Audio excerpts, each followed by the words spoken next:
For one or two of you, those that may not have been on this community practice before, we've established this about 18 months ago and was put together really in the first instance to provide a sort of landing space for active partnerships who were interested in beginning to look at and support the active environments work of Uniting the Movement. So in effect, this community of practice, now extended to wider partners, is predominantly a sort of landing space for those APs and wider partners who are interested really in and have got some resource to support the sort of improvement and design of spaces and places, the planning world, and to begin to look at the roles of organisations in a locality where healthy placemaking and active environments is necessary. So this is all about looking at the role of active environment on physical activity and the role that active partnerships and other wider network partners can play to support the development of our places and spaces. This is the format really for the active environments community of practice. We meet on a monthly basis, either as a network and connect session, and those dates are in the diary, and then there are quarterly communities practice, and you can see from the format there have been a range of topics with lots of excellent guest speakers that have dropped in and delivered some sessions a bit like today, and we'll continue to run this through 23 and 24. There's a steering group that helps put all this together. So I mentioned Simon earlier, he's getting married, he would normally be here. There's myself, Gemma, Suzanne on the call, and then Stuart, and then David Gent, who most of you will know is sort of leading the climate change agenda for active partnerships and the network generally. And then Andrew Whitaker from Activity Alliance has joined us recently. As and when those spaces become available, if anybody is interested in joining that steering group, please feel free to drop me a line. It's very useful for us to sort of broaden the remit and the makeup of that group. Just finally, there's a YouTube channel that we've got Simon set up with all or most of the previous recordings of the other presentations. So again, if you've not looked at those, feel free to dip in and have a look at the things that we've shared before. So without further ado, back to our format. So I'm just going to do a very quick couple of minutes introduction on active design, and then Joe and Owen will go into some more of the detail of it. We came to the community of practice just before last year, end of last year, just to say how we were getting on in terms of the engagement stage, and we launched it earlier this year in May, and so we promised to come back to do a bit more in depth, and Joe and Owen will talk through a lot of the concepts and the thinking of active design. So I will try not to go over anything that Joe's going to talk about. So just as a reminder, active design, we launched it on Active Design 3. We call it's the third iteration. We launched it on May the 18th. It's written by Sport England, produced by David Locke Associates, but it's been supported by Active Travel England and OHID all the way through, which has been really, really valuable and really useful to have those three organisations doing the guide. If you've not found it yet, please go to our website. We've got it, it's there on the slide, /active design, and all the document, the video and the webinar are all on there. And just as a summary, if you haven't come across it before, the idea is to have a sort of the guidance around 10 principles aim at promoting environments that increase people's activity. Key audiences: planners, policymakers, developers, health professionals and physical activity professionals. And the ethos is very simple. If we can get our environments and create environments that encourage us to be active, then through our everyday living and lives, we can actually start to hit the CMO's 150 minutes activity per week target for a healthy life. So I always think it's worth going back to say, well, why is Sport England in this space? Why are we looking at the built environment and urban design to try to get people active? This slide here won't go into a lot of the figures, but it's the sort of knocking out of the open door slide, as I call it. These figures come from our Active Lives survey that came out earlier this year, and it's the November 2021-22 chart, and it really caught my attention that out of it's a slightly strange term, but 80 of all the minutes of activity that were reported, 80% of those per week are done through activities that you could see around the neighbourhood, around your home, around your local environment, and that's walking, cycling, running, fitness, and active travel. So when we're looking at, you know, how do we increase people's activities, you don't need to build big facilities. A heresy from me being in Sport England, but build big facilities to generate a lot of activity. A lot of the activities that people are reported to be doing are those that actually your built environment can assist you to do. 1 in 5 adults are now walking and cycling rather than using the car. And I put a little quote here, and it comes from a TCPA conference last year, and it was Chris Whitty said this. And if you've not seen it before, I thought it was really interesting linking health with planning. And he said, if you look back over the last 150 years, more has been done for public health by proper planning than almost any other intervention except vaccines. So getting our environment right actually can increase people's activities and increase people's health. And I think that's a really strong message. Just some figures here from the launch. Lots of figures, but I'll go around. Actually, the launch that we did in the 18th of May, we had over 850 people signed up for the webinar, which was a lot more than I was expecting. Over 500 joined, and about 450 lasted 90 minutes. So if you were one of those, thank you very much to do that. Really, really great sign up. We had lots of questions as well, a real amount of engagement across social media. 34,800, nearly 35,000 retweets, I think they are. The video that we showed on the day was reviewed over 3,000 times through Twitter, and there was 110 posts. Since the launch on the web page, when you go to our web page, the main document's been downloaded nearly 600 times. The web page has been viewed nearly 3,000 times, and it's been the 6th most viewed page on Sport England's website in this period, and that was I got the figures off on Friday for those, which I think in terms of Sport England's planning pages, that's a lot of visits. We don't tend to get a lot of people visiting us, so that was really good. Animation 900, nearly 1,000 times, 900 times, and the webinar, which is posted up there, almost 300 views since launch. So we've had lots of interest in this. Mentioned earlier, it's the 3rd iteration.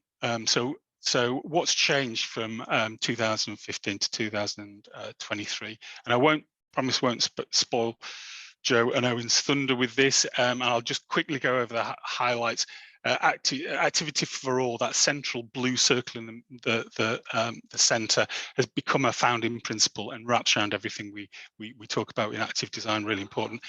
Creating safer spaces came through really strongly. If people don't feel safe in spaces, then they're not going to use it. If they don't use it, they're not active. Really important, linking to other people's priorities, policy priorities, things like climate change, economic generation, social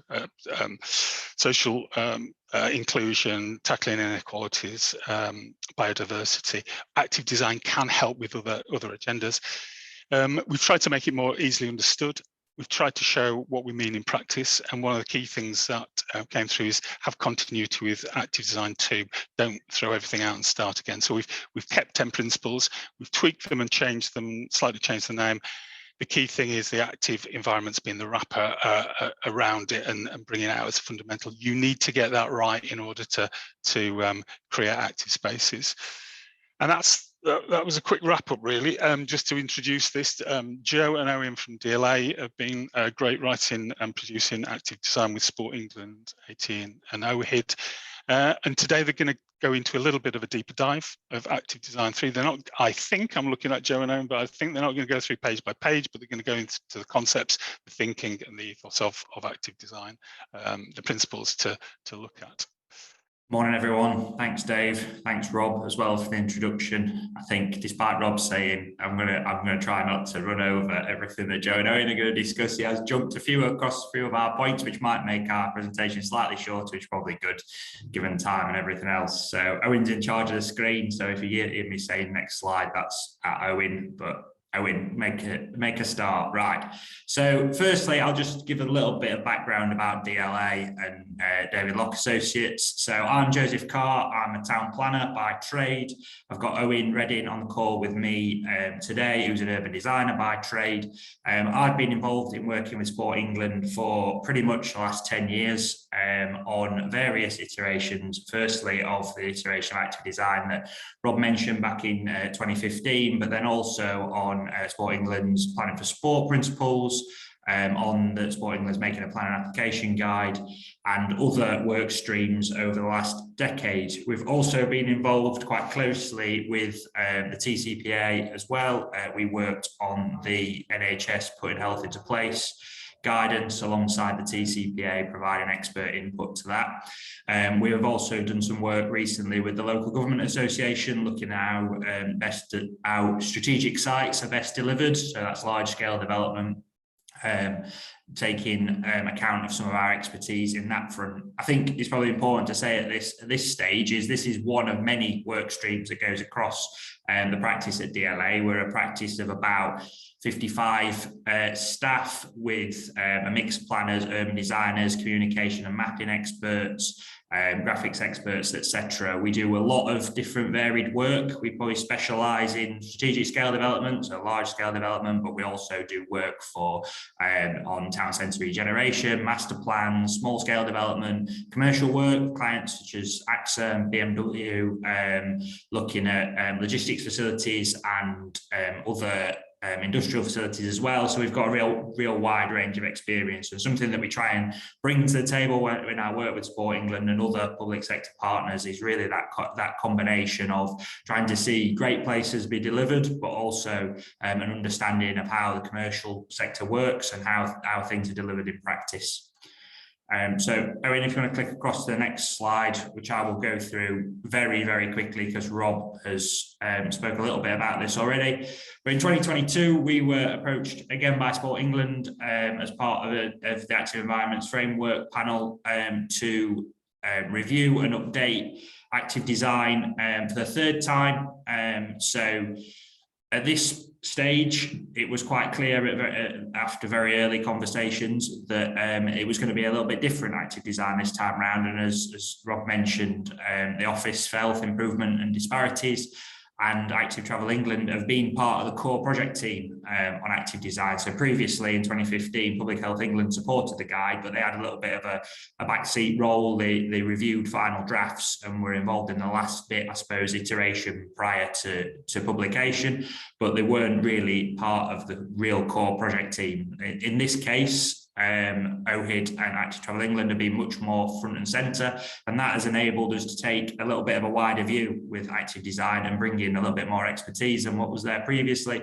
But also I think it shows that this issue and this agenda has really come to the top of quite a lot of different groups and different government organisations' agenda, and it really shows a more coherent and more structured support for active design. As you know, active environments is one of Sport England's 5 aims in their 10-year strategy, and the support that we've gained between Sport England, OHID and Active Travel England has been really important in, I suppose, structuring and understanding the next iteration of active design. So if we move on to the next slide, I'm going to pass it back to Owen, who's going to start to take you through what active design is all about.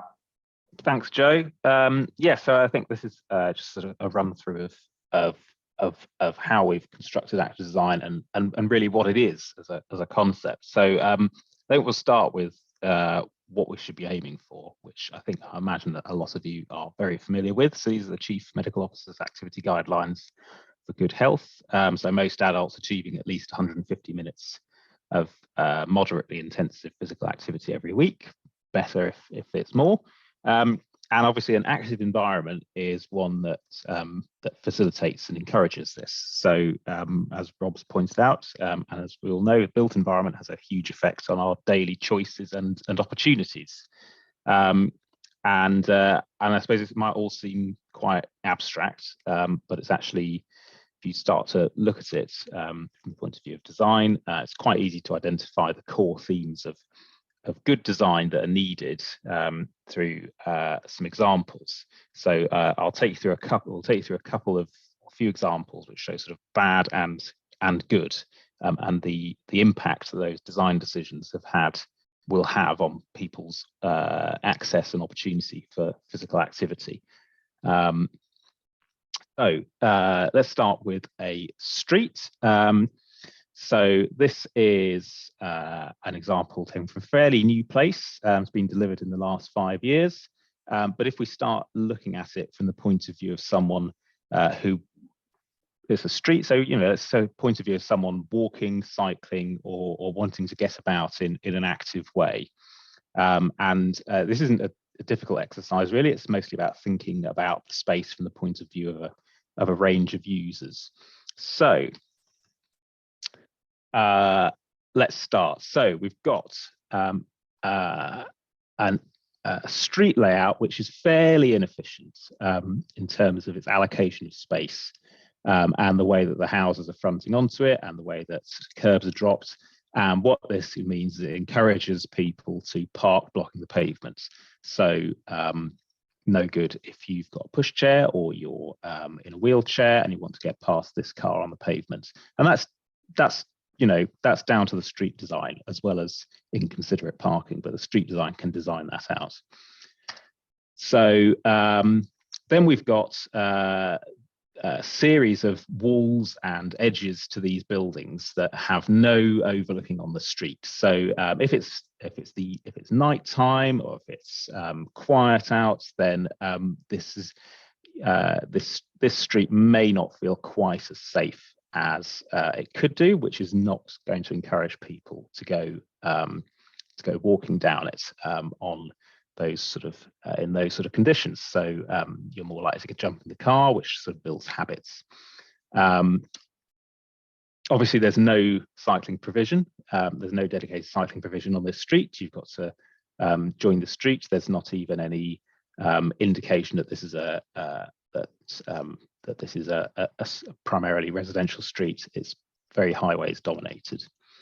So yes, the roads are designed for car movement, so they've got big sweeping curves and wide enough to get cars and quite a bit else down that street. So it's not really designed primarily for people and for pedestrians and walking and cycling.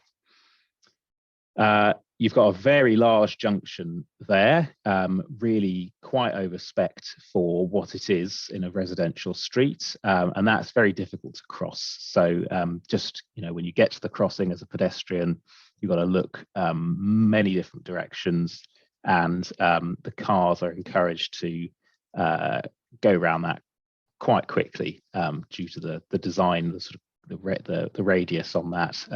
Car can swing around that very quickly, which is not encouraging you as a pedestrian to feel safe on that junction. There's no seating, there's no shade en route if you're wanting to stop, or if you're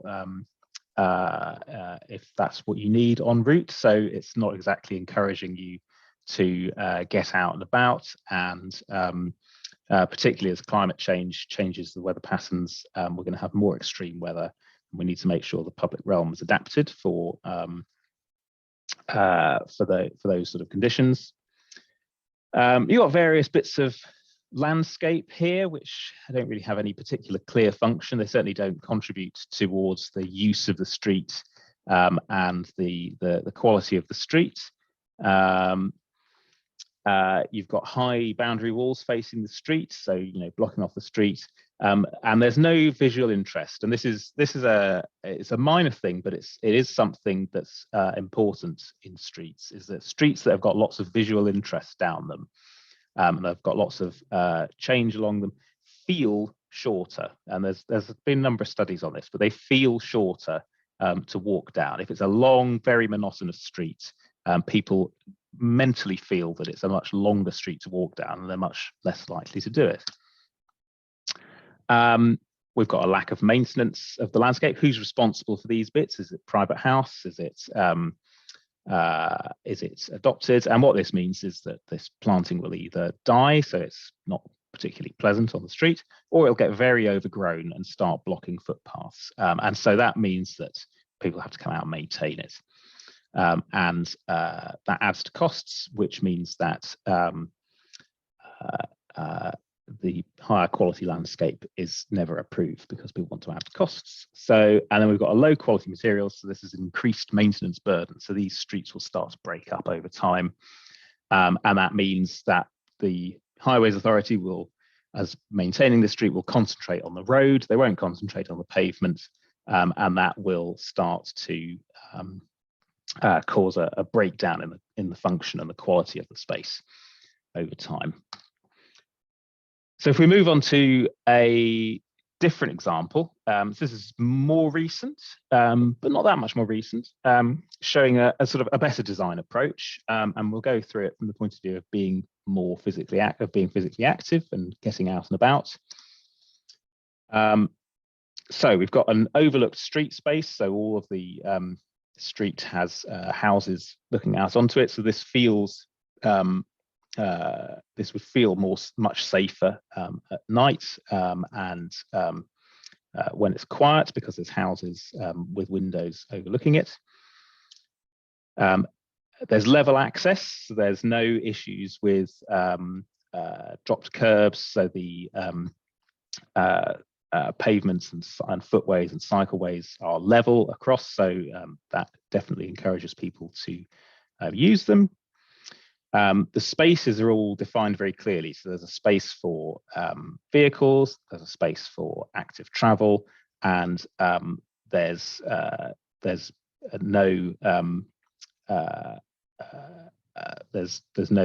sort of in between spaces that end up being dominated, being randomly parked by cars and blocked.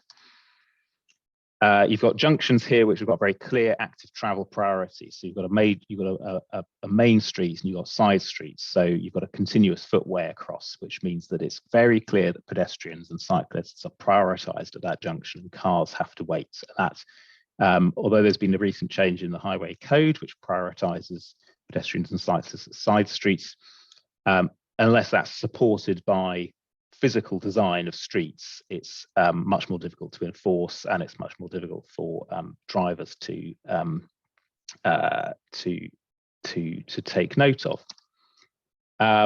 We've got paths along desire lines. So desire lines are where people want to naturally walk and go. So you've got very straight, clear paths along the streets.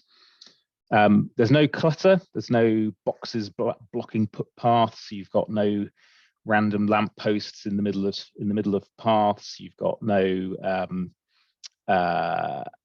it's very clear and uncluttered. There's not too much. There's appropriate signage, but not too much.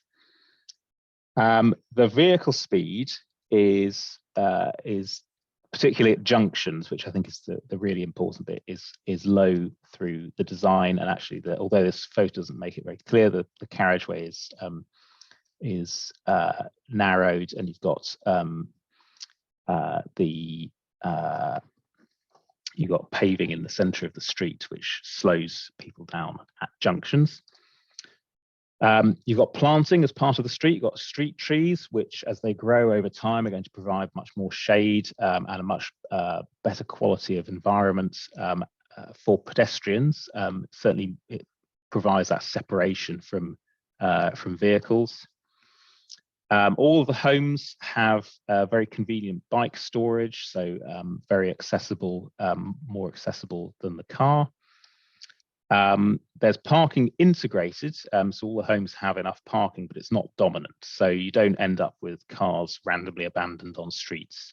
So it's been well considered street design. And then going back to maintenance, planting materials, it's all relatively low maintenance. You've got much higher quality of materials, including the sets and and other things which are less likely to have a maintenance burden over time and cause issues there. So that's a sort of example on the street. I'll pass back to Joe, who's going to have a look at a slightly higher level around neighbourhoods. Thanks, Owen. I think just again, reflecting back on that question, does the design of this place encourage people to be active? So firstly, it's clear in this case that the open spaces provided are all at the edge of the development. There's no overlooking. It's not located in the heart of the place. It's all shunted off towards the edge. It's not a destination for people to go to. It's somewhere that is effectively being used as a bit of a buffer to the surrounding landscape. I think secondly, you can see that from the typology of the spaces that are provided, there's only really formal sport that's been provided. There's the spaces itself and the neighbourhood itself lacks for spaces for more informal activity. There's a lack of different typology of space. It is simply just open green land. Thirdly, the neighbourhoods are divided. There's no obvious links between them. You can see the 3-4 different neighbourhoods that have been delivered, probably sequentially in different phases over time. And you can see that there's no real discernible links between them within the master plan. You can see that there's large belts of planting, which might make the place look nice on the ground, but they also can serve as barriers between different sections of the community. This is exacerbated when there's not very many examples of active travel crossings. So if you were seeking to walk from the east development across to the west, you've got these barriers that function across the entirety of the site, which basically means that it becomes very difficult to traverse on foot or by bicycle or by any other active travel mode. So it just encourages people to use the car more. The routes that are being provided don't really lead to any of the key places. They're poorly surfaced. Can't really see that from this image, but you can trust me that they're poorly surfaced. And you can see definitely from this image that the landscaping provides quite a big barrier between the actual routes and the homes. So that creates an issue with overlooking. There's a real lack of overlooking, which will exacerbate issues of feeling unsafe, especially in winter time. You can see that, as I mentioned before, there's no walking and cycling connecting infrastructure across the neighbourhoods themselves, and the uses which pull people towards them, such as supermarkets, local centres, schools, etc. They're located on the edge of the development area, which doesn't really create a focal point. It doesn't really create anywhere for people, a destination for people to travel to and a destination for people to want to go to. Again, back to that point about open spaces, there's a limited variety of them and they're not really linked to the rest of the community. And then the streets that are being provided, you can see quite clearly from these images that they are very vehicle dominated. They're quite wide. They're dominated and prioritise vehicle movements and parking opportunities. This is exacerbated both on the main streets, which you can see, but also the smaller residential streets. You'll notice there, if you look really closely, you can see that there's a lot of parking space. There's not exactly a green environment or a nice environment that encourages walking and cycling.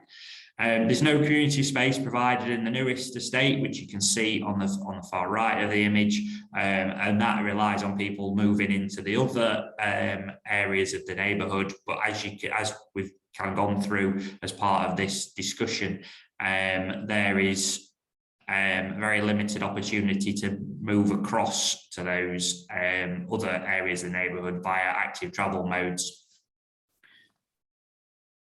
And I think, so then if we contrast this with an example of a place that probably does encourage and enable people to make an active choice, you can see there's lots of different green spaces. There's a real variety of activities for different groups provided. There's sport facilities, there's allotments, there are play facilities, all located quite conveniently closer to the community than bolted onto the edge. The green space that's provided is safe, it's overlooked in the main, it's linked and quite close to some of the main arterial routes through the site, which means that it's much easier for it to be overlooked and for it to be functional and feel safe. The community's been engaged in the plans from an early stage. There's been a lot of formal consultation has been undertaken, but also informal discussions. As a phase development, there's a lot of conversations about what might be useful in future phases. The routes that are provided are not just vehicular routes. So you can see very clearly there's probably 3 main vehicular routes that you can see on here, but then there are other intervening routes, active travel routes, which link across to different development parcels, and then again all connect back to the local centre at the heart of the community, providing real nodal points for people to move towards. These routes are supported by segregated cycleways. The vehicular routes have segregated cycleways, which allow people that when they do meet these vehicular routes to be able to move across them easily by either walking or cycling, and to direct movement going forward. Schools are integrated as key part of the neighbourhood. They're not dotted around on the edge. They're really part of the community itself. The neighbourhoods that are provided are compact, and the schools and the facilities are within easy reach of the homes that are provided, allowing people to walk and cycle to them easily. The local centre that's provided is very well equipped. It's got lots of different uses within it. As I touched on earlier, there's space for lots of different activities. There's also a cafe space and various other things which really draws people in. The open spaces that are provided have got lots of different variety. There's lots of informal activity opportunities present throughout. The space, you can see lots of different activity links, fitness opportunities, etc., that are dotted across the neighbourhood. It's not just simple formal sport. Where the destinations are present, school, local centre, etc., there's lots of cycle parking provided in key locations. So really adding destination points to areas where people actually want to go, making sure that the provision for cycling and other active travel modes is focused at locations where people actually want to get to. And the spaces that are provided, again, back to that point about a variation, but also an opportunity for flexibility. It means that you can support lots of different community classes and activities. That includes formal sport, but it might also include things that are important for generating more community use, even things like local interest groups or hobby groups, etc. have all got spaces where they can be active that are in the heart of a development. There's also a rolling community events program linked to these spaces, which allows early residents within the development to be active and to really generate that initial feeling of community within the place. So you will have noticed some quite subtle, I suppose, but probably not that subtle, themes that are emerging through the descriptions that me and Owen have just been through. First, places need to consider all potential users and their needs and how they might encourage and discourage physical activity in certain groups. Second, it's often unpleasant and inconvenient to get to places, and if it is, then people won't do it. So active travel has got to be safe, convenient and attractive. Third, once you get there, you need spaces that enable physical activity and encourage people to use them, that are appropriately equipped and well built from good quality materials. And finally, it's not good building places if they can't be maintained adequately and if they're not subsequently used. So places need to be designed for future activities properly and monitored and programmed from day one. And this is effectively active design, and what active design is all about. It's organising these concepts into 10 principles, which are organised around broadly the key themes that I've just described, which with activity for all at its heart. So I'll pass you back to Owen now, who'll take you through these themes in a little bit more detail. Thanks, Joe. So I'll be fairly quick because I'd imagine that a lot of you from about and certainly from your past experience are very familiar with some of these issues. But I think the centre point of this guide, and Rob touched on it earlier, came out very strongly in the consultation and the review process of the previous edition of Active Design, is the spaces and places that we live in should be designed to ensure that all people and all groups in society can be active. And this definitely picks up Sport England's Uniting the Movement strategy. So at the heart of this really is the need to understand a place that you're designing for and you're planning for, you're working in, to understand its needs. They're all very different, to discuss these with the local community through a variety of different engagement methods that can be employed, and then use that to design to meet these needs, a sort of a universal design approach. So spaces should be designed to be flexible. So I think that there's spaces should be designed to be flexible so they can change over time, meet needs which might not be apparent in the delivery. But there's three key issues that really came out of the consultation around activity for all, which is the foundational principle of active design. And there's these three key issues which affect groups in very different ways, and particularly affect how they are physically active in places. Is are places safe? So the safety of different groups. Do people feel safe? Are they safe?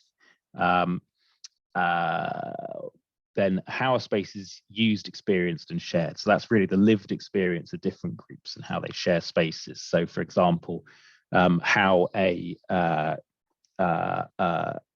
teenage girls experience a space is very different from how a group of middle-aged men in a sports team might experience a place, or someone who is in a wheelchair might experience a place.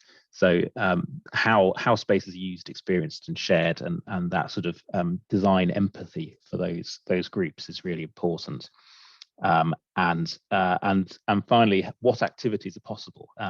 Can spaces support a diversity of physical activity across communities? It's not just about sport.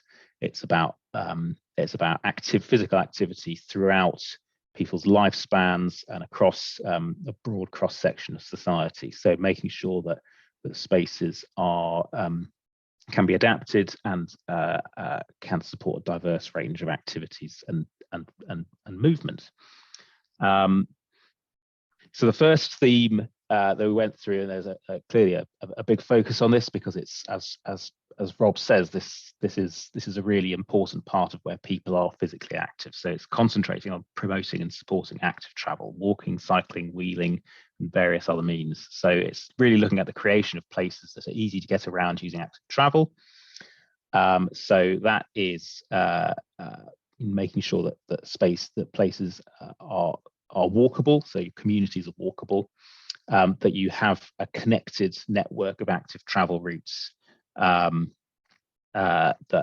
allow people to go. I feel safe and confident in using this, and making sure that facilities and uses are within easy reach of homes, and that they're co-located with each other, so that you feel like if you've made the active choice, that you can do a number of tasks at a sort of local centre or key location. So it's all about making active travel the most convenient mode of transport for many journeys as possible, and then for longer distance journeys, encouraging those active connections to public transport, because every bus or train journey starts ideally with an active journey. So the second theme looks at the importance of providing high quality environments that encourage physical activity once you're there and when you're moving through them. So really important is the provision of open space, and really well designed open space that can be used for a variety of functions that are linked, that encourage people to be active, to move through them, to use them, and to share them. Spaces and streets that are of high quality and are not just dominated by vehicles and highways design. So it means that people are more likely to want to move through them, to spend time there, and to use active travel to get to them, pass through them. Providing activity infrastructure so that beyond traditional sports facilities, so places for people to stop and sit, changing facilities, public toilets, water fountains, all sorts of small things that can encourage people to be more active. And then the buildings themselves can encourage activity. So just simple things like locating parking away from the front of buildings so that your main entrance is an active entrance. Stairs in prominent locations, including showering facilities, so that when you arrive by bike, you can get ready for work. All these can encourage greater activity because you feel your needs have been accommodated. And then the final theme and set of principles moves beyond planning and design and into delivery. So how places are managed and maintained, enabling them to be flexible over time, so that you can sort of understand how space is being used, how and how that might be adapted and changed. Designed to ensure they're flexible over time, and how they're and then designing and considering how they will be activated and programs of activation. So ensuring interventions are delivered, they're effective, they're maintained, but they are in constant use and have a real function. So those are the sort of the three key themes that make up active design, and those are the sort of the important ingredients for creating active places. The other, as Rob picks up, the really big focus in active design in this edition is moving it from a sort of advocacy document and set of principles to practical tools to help you apply those principles. So I will pass back to Joe, who'll run through quickly the tools that we've put in place in active design that can help you and other practitioners deliver on this. Thanks, Owen. So the principles themselves have been drafted with really practicality in mind, and as Owen touched on, so they've been drafted with a clear aim. There's a clear overall approach to how to deliver those principles, and then the principle text itself has been organised into key actions and interventions, really showing critically for yourselves what you should be doing or what people should be thinking about when delivering development, to make sure that places and an active environment can be delivered. There's then a series of examples littered through each of these principles as well, just to help and refocus some of the ideas. Another thing that we've tried to do throughout the document is really just link active environments to other agendas. We received quite a lot of feedback at the early stages of consultation on producing the document, that people were finding it quite difficult to balance active environments and planning for health alongside other agendas that are swimming around at the moment, including the climate agenda, economy, and social value and social care as well. So what we wanted to show really, that active environments is really complementary to these agendas, and you don't just have to simply discount one to achieve another. And actually, if you achieve active environments, you can meet a lot of these examples. So within active design, within the key themes and the introduction to those themes, there are key elements which are directed to those that are trying to link active environments to those other agendas, to really help you and to help practitioners be able to promote the concepts within active design. The next thing that we've added to active design. So active design in 2015 had a series of case studies within it. These were really useful. They were seen as really positive, and people used them as basically best practice examples to show and how active design could be delivered in different contexts. We've really expanded on that. So there are a series of case studies which have been selected on a typology basis to make sure there's lots of different development types, different types of place which are covered. And then we've also added a series of illustrative places. So on the case studies, These are very similar to the previous iterations of active design, which basically show how the principles are delivered in practice. They identify the active design principles which are in action at these case studies. There are 5 in this version of active design. There's a case study example at Nottingham, which is looking at city centre active travel interventions. There's a regeneration example at Stevenage with a focus on test and learn projects and elements that have fallen out of the pandemic, with temporary facilities and then the use of those temporary facilities being monitored and using that as examples and case to provide more permanent facilities. There's Aspire at the Park in Pontefract, which is an example of a community and sports facility which has been extremely well used, both for sporting function but also by the local community, and it creates a real hub for that community. There are examples from different employment typologies, looking at best practice examples for each. And then there is Holt, which is in Rugby, which is selected as the best practice example of large residential-led development and showcasing its successes in establishing a new community. What we've also added to this version of active design is to try and focus a little bit more on typologies which are typically challenging to demonstrate active design principles and explore how they might be implemented. So we've created a series of illustrative places. There is an example from a small residential development. There are employment example. There's a rural place example, which you can see on the screen. There is examples from existing neighbourhoods and town centres. And these are tools which are designed to try and inspire change, to try and show the art of the possible, but also look at practical application and what can be delivered. And they're designed to be able to be used by local authority practitioners in the main, I suppose, and able to be copied into design codes, local authority design guides, or other guidance documents or planning policy documents, or basically anything else. They're designed to really try and grasp the nettle. We get asked a lot of questions at a lot of presentations that we've done, is how these are all well and good, but how do we deliver them in my place? Well, the suite of case studies and illustrative places are attempting to try and bring across some of those concepts and show what's deliverable and show what is possible in different places. We've also updated the active design checklist, which is something that was very popular in the previous draft. It's a quite simple checklist, and it runs through a series of questions to establish whether active design principles have been delivered, and it can be used as an assessment tool for either planning applications or design concepts as things progress. I'm going to quickly pass back to Owen, who will talk you through what might be next and a few things from the launch in May. Yes, so I think that really what we're keen to sort of talk to you about today and explore today, but is a sort of rolling part of our work now, is that this is not the end of the story. It's not just being published and left there. So the aim is that this guide is the centre point of Sport England's work in this area for the next few years. And that it should be influencing work from other partners.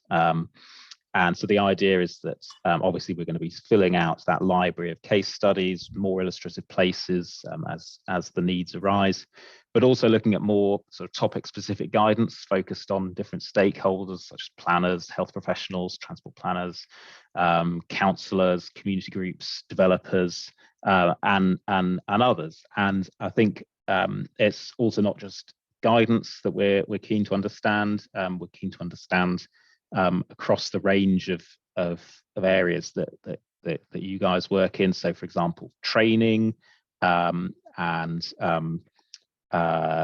programs really to sort of expand those skills in the people in the groups that you work with, to sort of understand and then implement these principles. And we're keen to understand what other opportunities there are to embed this in the work in people's work going forward and make it happen on the ground. I won't go into much detail on this because Rob's covered all this, but it was launched in May, national launch events. Chris Boardman, chair of Sport England and Active Travel England, led it, and supported by a number of industry leaders, including architects, developers, and and obviously there's the video explainer, which is really good and great for sharing the sort of the basic principles of active design. So really popular.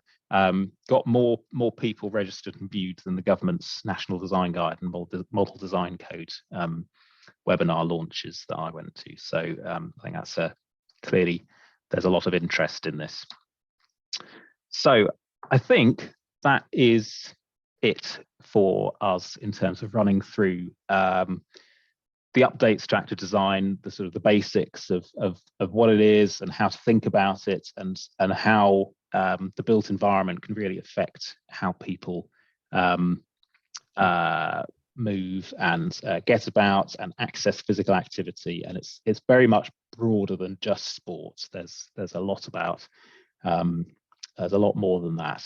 I think what and I'll probably let Dave chair this bit, but we're keen to understand how active partnerships can get involved to help and apply the principles of active design. You know, it's not necessarily your area of you know, we're deep into the planning system, but you have a much wider remit, and also to understand, I think, and explore with you who you might need to connect with in your local area to help convince and make this happen. I think it's something that's come out of some work we've done with Dave in Leicestershire, that there's definitely the active partnerships have this sort of convening role to get this pushed in the agenda, and active design can form a really useful tool and a really sort of simple way of explaining this to other groups that might not have this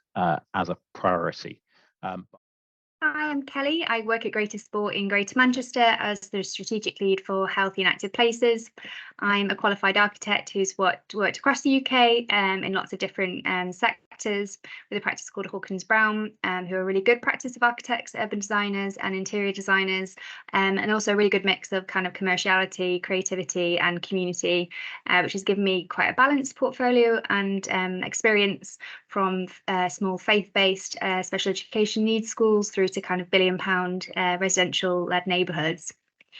I came into the position through the public practice programme, which is a social enterprise that aims to bridge capacity, recruitment and skills gaps in local government, normally anyway, and you apply to the programme without kind of knowing what role that you will end up with. So kind of coming into the role, it's tricky to know where to start sometimes. Within Greater Manchester and Greater Sport, there are kind of colleagues of mine who've been working with and alongside this sphere for a long time, building that voice for us and creating a space for advocacy. So there's a lot of spaces that I could go to kind of continue conversations that have been started, and alongside that, obviously, kind of contacts and experience from working within the private sector that are useful and relevant. But the first kind of stepping point is to talk to people and to listen and start to piece together with the network that you have what are the opportunities, as well as kind of asking some slightly larger questions. I've written down a couple of the questions there that we were kind of asking ourselves. So kind of thinking about what's being built and or kind of refurbished. Is it large sections of greenbelt to volume house builders? Is it urban high density development with some Homes England money? You know, they're very different contexts spatially and culturally, and you'd be wanting to kind of have a very different influence and be talking about different things within each of those kind of situations. So kind of understanding the spatial demographic.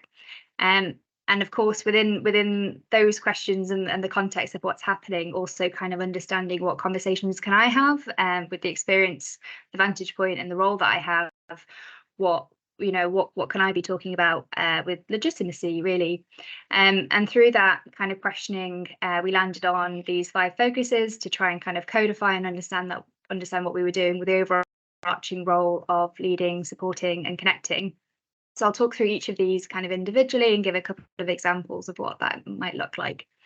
So it's worth bringing the kind of the equality lens up front, as this kind of underpins all of our work. So it's worth kind of acknowledging that there are spatial inequalities. Some of them are kind of naturally made, some are historic from the Industrial Revolution or from the 60s infrastructure development. And through to kind of inequalities that are felt at an individual level. So we talk about and name those as inequalities wherever we can and in all areas of our work. But we are also looking for some opportunities that we're kind of showing here for us to kind of take action on some of those individual level inequalities. And for us, that's been on the left-hand side, been kind of utilising Manchester's bid to be a UNICEF child-friendly city, to ask the question of what that means for the built environment and what role that should be kind of playing within that. So we've been posing the question to the City Council and to designers alike, and that's where I am at the minute at the Manchester International Festival, talking about a rights-based approach to children and young people in our city.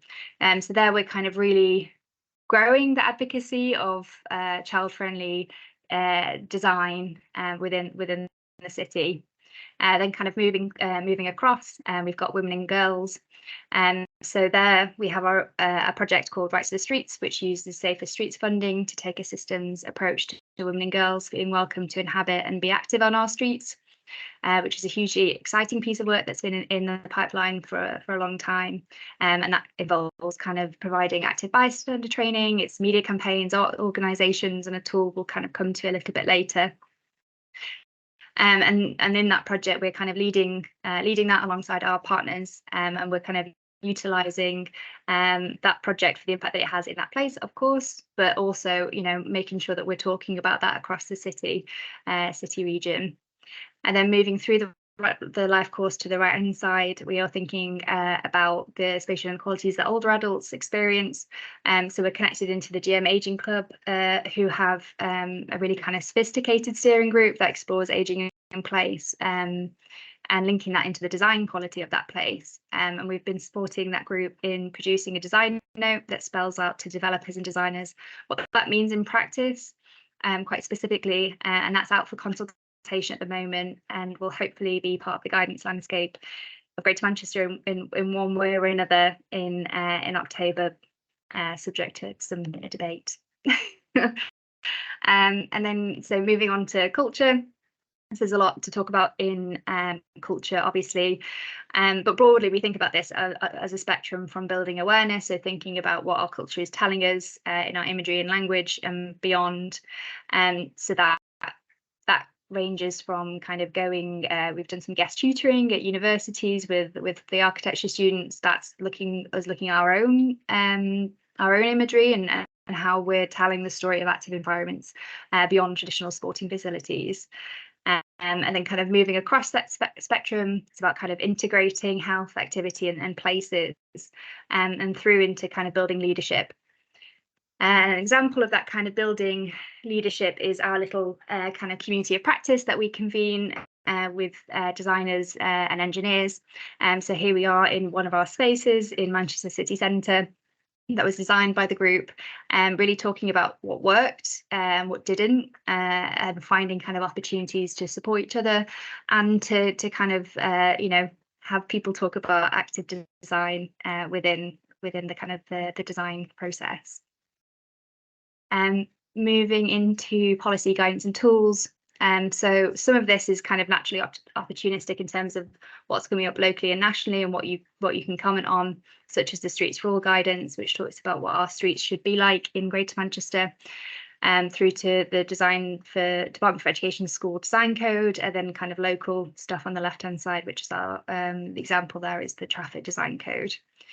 And it's difficult within that process to trace your impact, but you can certainly see the power of the collective comments as the kind of the drafts kind of come through, particularly with the Department for Education's School Design Code, actually. But we are also thinking about what pieces of policy or tools or guidance is needed. So that's where the kind of the tool from the Rights to the Street project kind of comes in, and that explores women and girls' experience in our streets and names what those barriers are, but also asks for kind of further thoughts as to how we come up with tools and kind of policy that helps us to kind of break down some of those barriers. So that's a tool that's kind of nearing completion, but we have been doing lots of workshops with draft versions that are really they've been really insightful and powerful, and the idea of that tool is that it will be openly available, and we're happy to kind of talk about that in more detail another time perhaps. And then thinking about projects, So where someone is happy for us to come in and talk about and offer some thoughts or workshop a project from an active design point of view, we have been doing that. And that's ranged from what you might expect us to be talking about. So on the left-hand side, Partington's kind of new leisure centre, which is part of the Levelling Up fund, through to things that you might not expect us to always be talking about, such as kind of high street regeneration. And naturally, what you're talking about within those contexts are really different, but still part of that kind of broader active environment that we want to see in all of our places and spaces.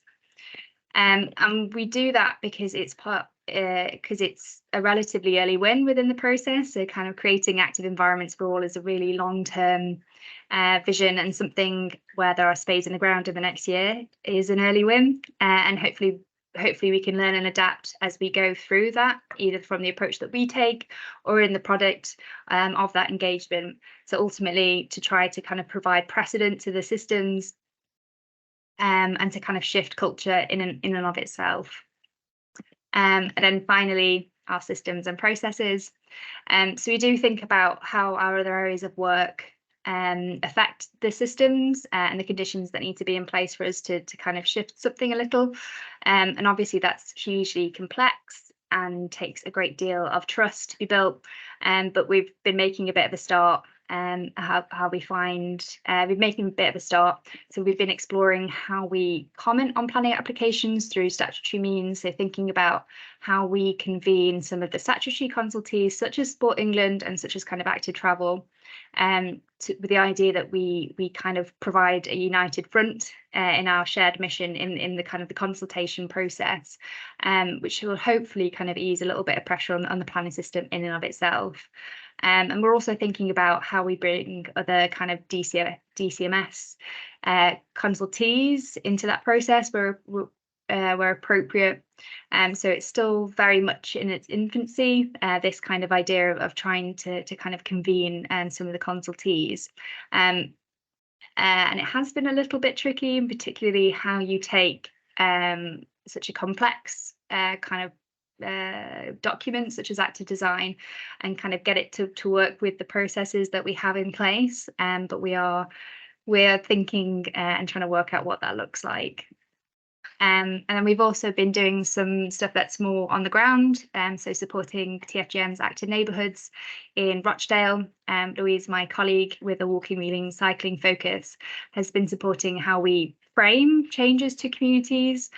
We've been exploring what kind of elements of processes and governance need to shift to make these more impactful, and ultimately trying to kind of convene a place-based approach, considering all the things that are happening within the neighbourhood, and trying to kind of convene those partners and to kind of pull together in the same direction.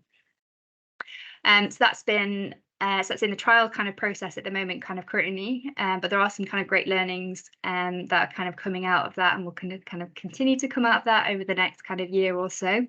And we're happy to kind of talk about that at a later date as well, if that's ever useful.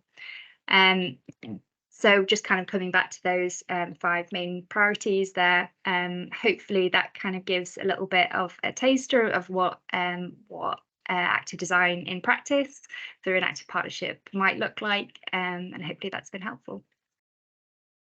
But I think the general point is something that I think both myself and Rob mentioned as part of our presentations, really, is that the creation of active environments is becoming more of a nationally acknowledged thing, and something that is becoming more and more paramount. And I think that as we progress over the coming years, and as we all push together and continue to be advocates for this, I think that's something that hopefully will be embedded then in higher levels of government and within the planning system quite clearly. I think our aim, certainly mine and Rob's aim and Sport England team's aim, is to try and get active design to be the thing that everybody refers to. But we know that there's challenges within that, and there's lots of different guidance and lots of other things available. So the more things we can do like this, the more conversations we can have, the better, really. So yeah, sorry if I can jump in and add on recent changes in the planning system that I think the active partnerships might have a role in, is there's been, after the planning white paper, there's a bit of tinkering, but I think the main thing that's come recently is this sort of more of a focus on design in the planning system, because I think there's been this recognition that it's been neglected for a long time. taken a bit of an architectural focus, but there is a push for getting local design guides and local design codes in place for all local planning authorities and for major development as well. It's something that we've done a lot of work in securing design quality through the stages of development, where it can often get watered down by viability. But those design codes can embed important principles for both sort of strategic stuff about networks and connections and facilities and land uses, but also the detailed stuff around how streets are configured and how houses provide cycle parking and other facilities. So I think that's an area to be aware of and to get involved in. It's something that active design is trying to support in terms of its sort of illustrative places that can be dropped in as visions, as how to handle certain situations. It's something that we're interested in exploring. And I know there's been a number of design code, sort of model design codes produced that support different aspects of sort of, you know, so net zero example design codes and others, and whether an active design focused model design code might be something to look at. But also as active partnerships, you can get involved in those and maybe promote those with your local authorities and say, look, you really should be integrating active design principles into your design coding and design guide work, because that can make a big difference. I think discussion's quite useful because we're at a pivot point, I think, with this, in as much as Rob, from a Sport England perspective, I guess across the network, as much help as can be provided to help promote, embed, and distribute active design principles, thinking, you know, into the wider planning network as well as the one network is welcome. And I guess what I'm interested in is how we kind of go about that and what support active partnerships, and, you know, there are some city and county councils on this call, need to go through those various stages. And tell me if I'm wrong, but clearly having this in planning policy is critical in terms of evidence and reference. But then the sort of challenging bits is getting buy-in and intent and commitment from the various stakeholders that can influence, carrot or stick, the good quality urban design that takes place. And that's the bit, that's the role, I think, and that's a big discussion point for another time, about can that be a more core role for active partnerships to find the capacity to be engaged with the local planning, transport, and health system to help create and put those systems in place where eventually active design principles just become commonplace. And we're not going to do that overnight, I appreciate that. And that is about training, education, intent, all those sorts of things. But I'm interested from an active partnerships and a local authority perspective, can that, and that should that be a role for active partnerships, you know, in effect over the next five to 10 years?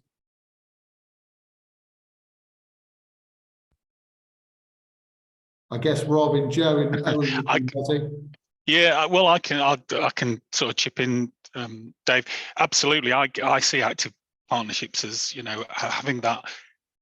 You've got the networks and the advocacy role and the nudging and the convincing ability that probably that. When I look at Sport England and we've got a statutory role and we've got you know, just under 20 planners across the country.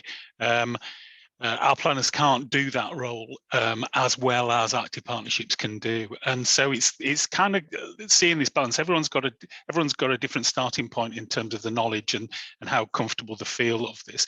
The active design principles, though, I always think that I would say this, wouldn't I, because we wrote it, but are relatively simple and straightforward. And if you can get your head around them, then you can promote those ideas and you know, like Owen was saying is that getting in those design codes is really important, and the policies, that's where it starts to get teeth, because once you get in local plan policies and it's applied to every development that goes into that area, then kind of not job done, but it's having an influence without having to repeat the message all the time. So I think the APs, I think a great strength is that network that you've got, and that ability to persuade and cajole and get those messages going forward. And I see that as being a really important part. I'd say speak to our planners, our Support England planners. They will engage in all the local plans and the large housing developments, and start building, if you've not already done it, but get that relationship with them, because they also are looking for assistance in terms of resources. I think this is the slight problem, is that you have to sort of cut your cloth accordingly to say, what can you do with the resources that you've got and the time that you've got in that. So our planners will probably focus on the policy side, and which is often a long period. You can have conversations that go over a couple of years before the policies get adopted, but it is getting that. It's the aim of it is to get those principles, or that we shouldn't be talking about active design if it becomes second nature to everyone and just the right thing to do in urban design, then we shouldn't be talking about it. It should automatically be done that. So that's my view, is that shouldn't need to talk about active design, but it's the whole thing about, does this development work to create active and healthy neighbourhoods? And that kind of is where we want to go to.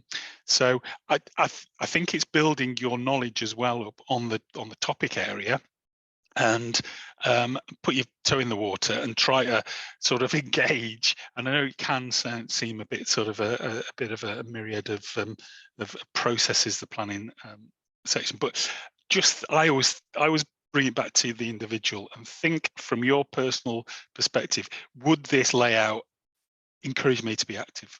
Would this actually help me not take the car but walk and cycle? And I think some of those then go back into, you'll find that hooks back into some of the active design principles by we've probably just turn them slightly differently, but think about your personal, what makes you active in that environment, or what makes you not active in that environment. And that's as important to chip in and say, well, actually this layout isn't helping at all. Don't know if that helps or not, Dave.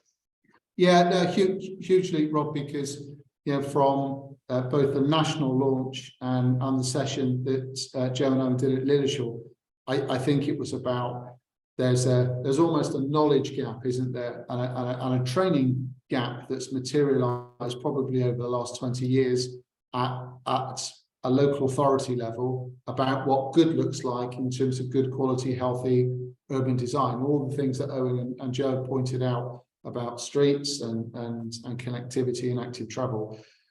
I think the challenge there, and this is the role for active partnerships, but how we go about that locally, I think, is the question mark, is how can we, it sounds strange, doesn't it, sort of upskill, retrain, and provide that knowledge and those skills in our local planning and urban design system, so that, as you just suggest, it becomes second nature.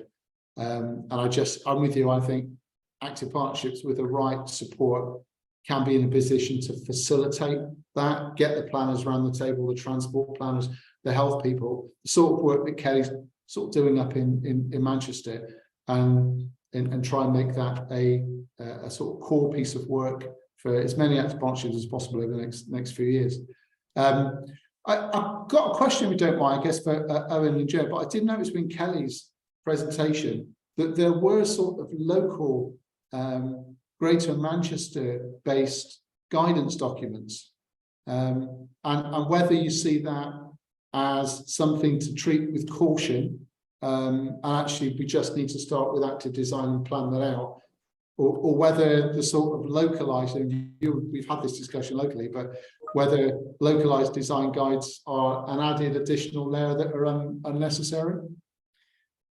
Thanks, Dave. Yeah, I don't mind talking about that. I think there's probably two things. I want to try and pull a little thread that you kind of hinted at there about training and about upskilling. I think it's really important, obviously, planners, urban designers get that training and get that ability to access some of those things and try and basically develop those skills. But I feel like a lot of that will be teaching them how to suck eggs. A lot of the stuff that sits within active design is pretty much best practice urban design and planning that we all know about. We just get to a position where we can't see the wood for the trees for whatever reason. And I think, and that can be various different priorities at a local level, various different priorities at a national level that basically become very competing. And I think something that we and active partnerships can have a massive role in this is moving this to a wider agenda, make it something that is important politically and important for the general population to see and to see it being delivered. And I think that's the real key to moving this from a lot of brilliant conversation and a lot of really good work and actually lead it to things being delivered on the ground. And I think that's probably the next, certainly from a personal perspective, that's the next almost crank of the handle of active design and active environments as a work stream. And I think reflecting on your question in that context is, if it's got to be done on a local basis, I think. So if, for an example, and I noticed obviously with Ian Kelly's video about the design guidance that they provided, it's quite clear that she and her team had found a gap basically, and that they felt like they needed to plug that gap in a Manchester context. Now that might not be prevalent in every single context, and I suppose it goes back. Maybe it goes back full circle, doesn't it, about what we were talking about with active design and the need to focus actually on what needs to be delivered in that area as a starting point. And I think you can apply that principle to the work that you do. It's probably the work that we've been doing in Leicestershire, Dave, is talking to people that are involved, understanding the challenges that they face, and then understanding really, is another guidance document going to help that, or is it something different? Do resources need to be focused elsewhere? And I think certainly from my view is that with active design's only been out for 2 months. So when a lot of work, or this version of active design anyway, has only been out for a couple of months. So a lot of work that Kelly would have done on those previous guidance will have been in absence of that. So perhaps active design, it becomes a starting point. And then if there is identified needs at a local level that need to be focused on, that's work that can be progressed. But I think it's more about asking that question of what are we trying to achieve? Go back to that first point and think about things a little bit more widely. I think it's almost an easy option, isn't it, to write something, to produce it. But I think for us now, it's about thinking about whether that actually leads to the desired outcomes or not, whether there's enough there, whether we're already stretched enough in terms of resources, etc., that considering something else might not necessarily fit. Or it might be a case of, well, perhaps a localized version of active design, or a localized issue that's focused upon really has an ability to grab hold of people's imagination and deliver things at a local level. I think that's the key thing to reflect on, really. It's not really about how we do it, it's about what comes out at the end. And I think we all need to really, certainly from my perspective anyway, is that's what we should be focused on. I think the other thing to point out with local design guides and local design codes is that the departments for levelling up homes, communities, and whatever it is this week is requiring local authorities to put them in place. So they are there for other reasons, and if I think they're an opportunity to embed active design principles in what will be a document that has real weight at planning committee stage. So it will be a material consideration if you have not complied with the design code and the design guide and not provided an adequate justification for why, then it's a material consideration in the planning balance and could have your application refused. So they are important documents, even if you just review them and input them from the point of view of active design. They don't necessarily have to mention active design, but it always helps. But just make sure those principles are in those documents, because they can, depending on how they're led, they can get super detailed, which is often hopeless, and no one reads them, or they can be very led by architects who have a particular focus, but don't necessarily see the value of the wider piece. So they're important documents, and they're an opportunity to engage, and they're, given all that most local plans seem to be seized up at the moment, they're probably the only bit of planning that actually is moving forward at the moment. So my name's Rob Holt. I'm from Sport England, and